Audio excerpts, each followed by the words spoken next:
When a catastrophic event, such as last year's flooding, occurs, it can have a huge effect on everyone, but especially kids who are not necessarily emotionally capable of coping with tragedy. Being able to talk to your kids about disasters is key, so we asked Gail Bell from Parenting Power for some help in one of your regular visits. Welcome back. Thank you. Well, we're leading up to tomorrow, the big one-year anniversary, and as it rains outside, it's on a lot of people's minds again. We're all on edge.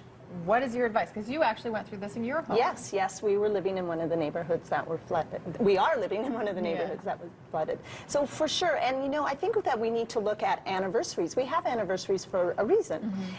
Sometimes to celebrate, sometimes not. But it is a great reminder of what happened a year ago, and we can move forward with it and really encourage to look. We don't want to undermine or not acknowledge some of the tragedy that happened. Certainly. For sure there was. But generally, for most of us, we've moved on and we can learn a lot from it. Mostly resiliency. Like, it was unbelievable to see people come together. And so, you know, to talk, if your kids want to talk about it, to talk about that. What can we control? What can't we control? We can't control Mother Nature, but we can control how we respond and react to it. And the response last year was pretty amazing. People were pretty resilient.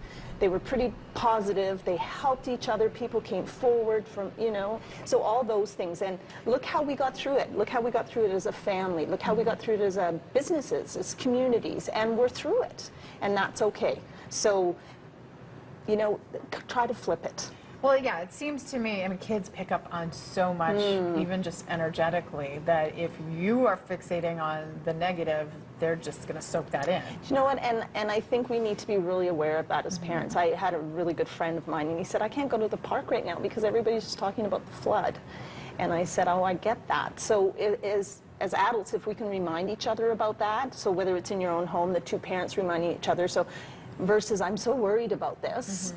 You know, kids hear that, and kids, you're so right, kids pick up on the emotions of it. So if you are worried, maybe set aside a time with them, or if you know your children are worried, sit down, say, we're going to talk about this now, we're going to state the facts and what we know and what, you know, what we can control, and then we're going to move on. You don't want to talk about it all day, every day. So set some boundaries. Set some boundaries around it. So acknowledge their questions, answer them age appropriate. Don't go further than you have to, because a lot of, quite frankly, we don't know.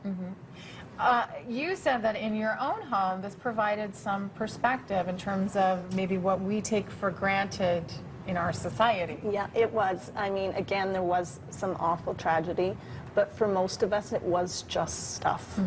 And when we really look at it, what we all know is what matters at the end of the day, our health, you know, people around us. So we did. We talked a lot about that we didn't really miss our basement. We didn't really miss the space.